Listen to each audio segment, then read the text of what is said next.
Something strange is happening right now across Silicon Valley. 4 of the biggest tech companies on Earth just made moves within weeks of each other. And when you connect the dots, you realize they're all racing toward the same prize. Not your phone, not your computer, not even your attention. They want something far more valuable. They want your reality. And by the end of this video, you'll understand why the next 2 years could completely transform how you interact with machines, and why most people have no idea what's coming. Let me start with something that sounds absurd.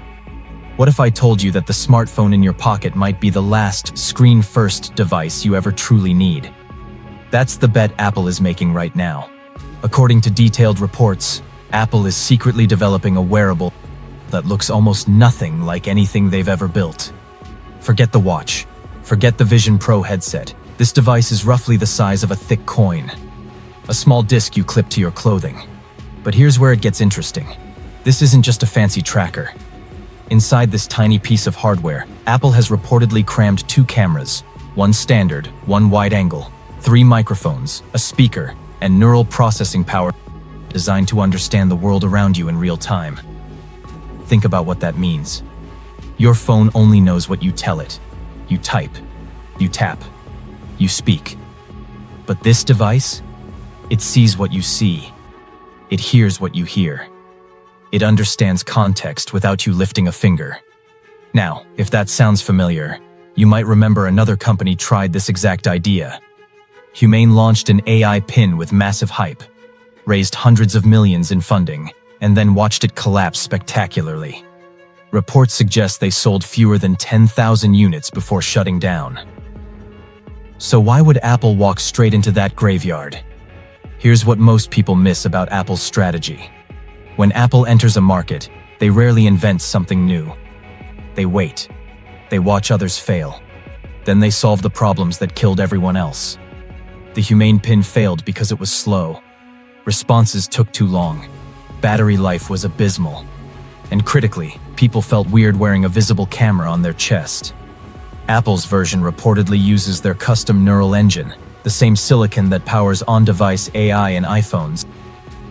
Optimized specifically for low-power processing. That means faster responses without draining the battery in 2 hours.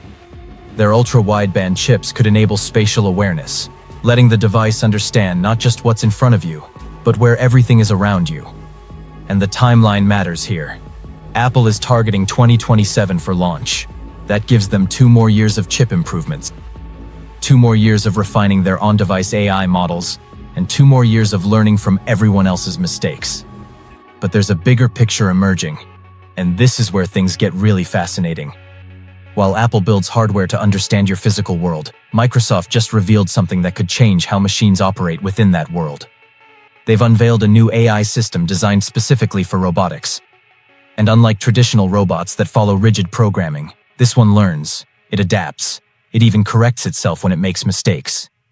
Here's the breakthrough that matters. This system doesn't just rely on cameras to navigate. It incorporates touch.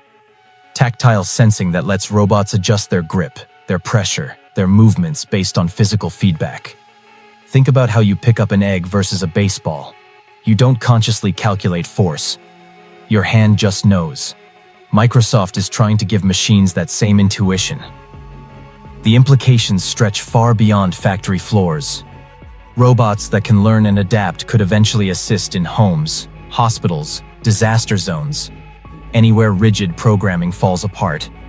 But teaching robots to understand the real world requires massive amounts of training data. And here's the problem. You can't just film 1 million robot demonstrations. It's too slow, too expensive. Microsoft's solution? They're generating synthetic training scenarios at scale, mixing virtual experiences with real-world robot data. It's the same playbook that trained self-driving cars, now applied to hands that can touch and manipulate objects. Now here's where all these threads connect into something bigger. Apple wants to understand your context through wearables. Microsoft wants machines to navigate physical reality. And OpenAI? They just made a move that reveals their long-term thinking about who gets access to powerful AI and who doesn't. ChatGPT has quietly started rolling out age prediction, not based on what you tell them, but on behavioral patterns. How you use the app, when you use it, what you ask for over time. The system builds a profile and estimates whether you're likely under 18. If flagged, your experience changes. Certain content becomes restricted, topics get filtered, guardrails tighten. Now, some people will argue this protects young users. Others will ask uncomfortable questions about AI systems profiling behavior to make assumptions about who you are. But zoom out even further. This is OpenAI preparing for a world where AI becomes so embedded in daily life that governance, who gets what capabilities, becomes just as important as the technology itself. We're not just building smarter AI. We're building systems that decide how much AI different people are allowed to use. And then there's YouTube, which just dropped a roadmap that shows exactly where content creation is heading. Creators will soon generate short-form videos using their own digital likeness, AI-assisted music, AI-powered games built from text prompts. The tools are expanding rapidly. But here's the detail that caught my attention.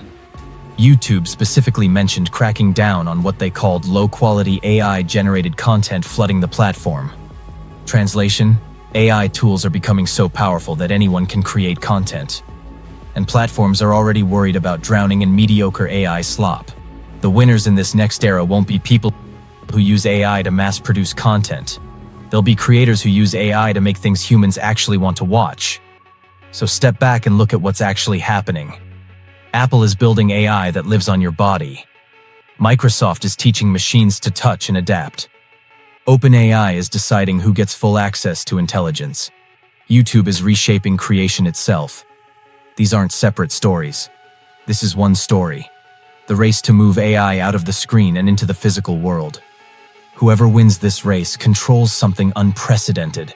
Not just your data, not just your attention, your context, what you see, what you do, where you go, how you live. That's the prize everyone is chasing. Now here's the question nobody wants to answer honestly. Are we ready for AI that doesn't wait for us to ask? Devices that watch, robots that learn, systems that profile our behavior and decide what we're allowed to access. The technology is coming whether we're ready or not. The only question is who builds it, who controls it, and whether the rest of us even realize what we're trading away. 2027 isn't that far off, and by the time these devices show up in stores, the rules of engagement will already be written. The question is, will you have any say in what those rules look like? If this made you think differently about what's coming, subscribe. More breakdowns like this are on the way. Is Apple's AI pin finally going to be the one that sticks instead of ending up forgotten like every other AI pin before it? Drop your take in the comments, hit like, subscribe for more AI and tech breakdowns. Thanks for watching. Catch you in the next one.